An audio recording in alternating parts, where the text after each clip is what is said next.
ब्रह्मचर्य परायण हुआ, सत्यान्वेषी हुआ, ताहले सिना तुम मानक मध्य पूर्ण शक्तिर आविर्भाव हेब। अपवित्र वस्तु कौन केतेबेले देव भोग पाई अर्पित हुए। हे भारत सुसंतान गण, तुम मानकर लक्ष्य जश को मान नुहे, तुम मानकर लक्ष्य विषय सुख संभोग नुहे, तुम मानकर लक्ष्य क्षत्र भावर उद्दीपन नुहे, तुम मानकर लक्ष्य ब्राह्मणर ब्रह्म धारण। तुम्हें माने शुद्ध सत्व निर्मल हुआ। तुम मानक ठारू प्रेम कारुण्य मंदाकिनी शतधारा प्रवाहित हो, जार सुशीतल धारा जगतर जीवमात्रे परितृप्त हेबे। तुम मानकर जीवन बहु जन हिताय च बहु जन सुखायत हेउ। तुम्हें माने उपयुक्त क्षेत्र पुण्य भूमि भारत वर्ष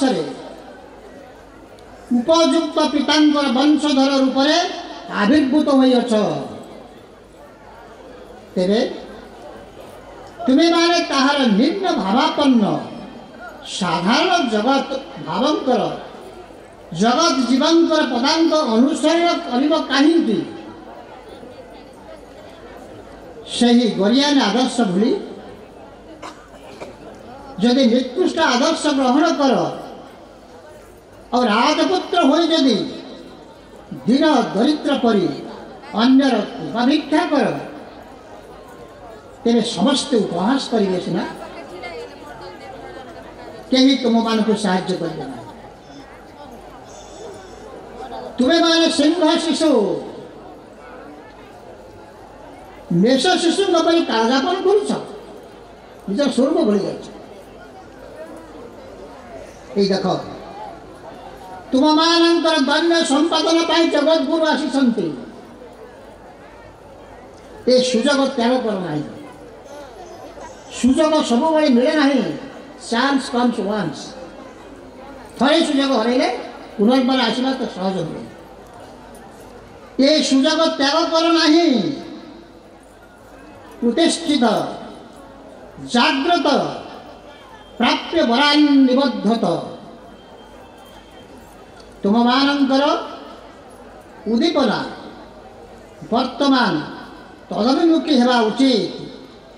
तांकठारु प्रेरणा आसीची। तुम देश रे एपरि आंदोलन सूत्रपात होइछि, किंतु उपयुक्त परिचालक नथिबार से शक्ति विभिन्न लोक होई खर्पता प्राप्त होउछि। सेटा परिचालक तांको कहि नथिले, तांको संस्पर्श रे आसी नथिले। वर्तमान एपरी शक्तिमतार प्रयोजन जे से विभिन्न मुखी गतिशक्ति को सेपरी एक केन्द्रीभूत करहब। विभिन्न मुखी शक्ति जमती कि लेंस विभिन्न विस्तृत शक्ति को केन्द्रीभूत कले अग्नि प्रज्वलित हम से भाव। वर्तमान एपरी शक्तिमतार प्रयोजन जे से विभिन्न मुखी गतिशक्ति को जेपरी एक केन्द्रीभूत करहब साधारण लोक पक्षर संभव नुहे। जो गुरु चरणाशित पक्षर संभव। तुम मान पक्षरे अमित विक्रम दैवी शक्तिर आविर्भाव हेब। आह्वान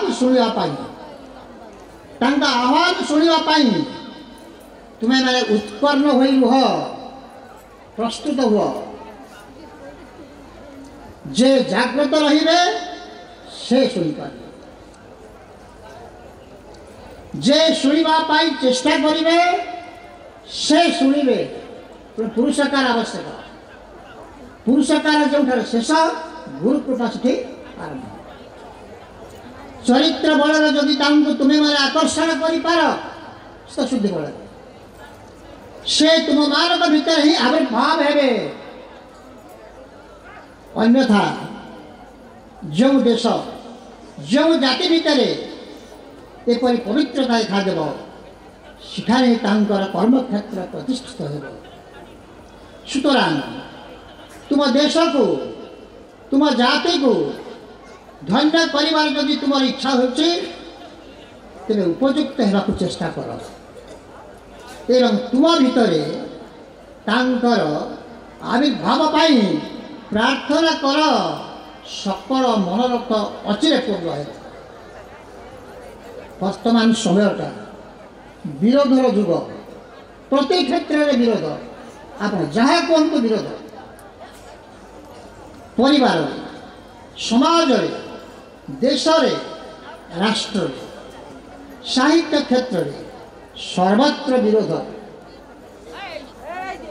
तुम्हें माने जे जो समाज रे अच्छा से स्थिर रुह प्रचलित संस्कार निजक भसाई दियो ना गडलिका प्रभाव चल ना तुम्हें माने प्राचीन पंथी वही चल ऋषि युगर आदर्श को ग्रहण कर सर्वदा निरपेक्ष रुह कहारी संगे विरोध कर नहीं जगत रे सत्य को अवलंबन करी अल्प बहुत कष्ट समस्त सही कर सत्य पथ क्षीरोधार करी तीक्ष्ण सत्य पथर चलिए निर्यातना सहया पड़े धर्मर भीति ठीक रखी अधिकांश पथरे चलने जो भाव प्रतिष्ठा करने की इच्छा करुच्ची समाज तार विरोधी समाज प्रकृतिमुखी ठाकुर बाणी हूँ निवृत्तिमुखी तुम विरोध आदर्श गृहस्थ जीवन प्रतिष्ठा ही मोर मुख्य उद्देश्य पिता माता इच्छा पुत्र संयमी को चरित्रवान है सब पिता चाहते पुत्र सुपुत्र हो किंतु पुत्र कन्या वयवृद्धि होगा मात्रे से प्रचलित समाज स्रोतरे निजक भसाई दौरान शिक्षा दे पिता माता शासन सहे करना अन्य दिगरे अंध स्नेह हेतु पिता माता पराजय घटुची मोहग्रस्त से यथेष्ट दुर्बलता अच्छी पिता माता अबाध्य बोली उच्छृंखल बोली संतान को त्याग कली ये आदर्श केते जन पिता माता देखा परिवार जे कर्ता सर्वप्रथमे आदर्श होगा पड़ो प्रचलित संस्कार जोगदे चलो ना हे भारतवासी तुम्हें मैंने कौन ये सुजोग त्याग कर भाई कहते केते दिन महापुरुष रे तुम अपेक्षा ठाकुर से कथा कर हे भारतवासी तुम्हें माने कौन ये सुजोग त्याग कर तुम भारत मध्य तो पतित पावन गौरांग देव जन्म थे उदाहरण दौरान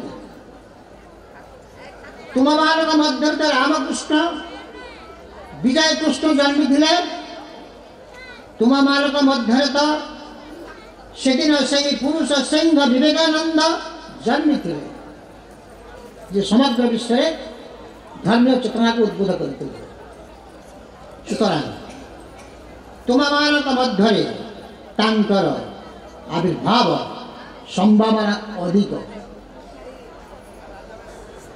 किंतु वर्तमान जदि प्रस्तुत न हुआ ए गौरव ए सम्मान लाभ करने को कौन आउ सक्षम हो पार संभव नुह जगत गुण लीला करने ये जुगरे कौन कार्य कृतकार्यता लाभर एकमात्र उपाय संघ शक्ति तुम ठाकुर कहे जाओ संघ गठन कर ताले मत पाइब तुम्हें माने मिलित हो जातीय जीवन में शक्ति संचार कर व्यक्तिगत स्वार्थ मान अभिमान परिहार कर देश मातृकांत पवित्र मंदिर रे आत्मोत्सर्ग कर निज को विसर्जन दियो जगत कर निजर प्राणदान करी मांकर प्राण प्रतिष्ठा कर व्यक्ति प्राण महाशक्ति आविर्भाव हो तो निजर प्राणदान करी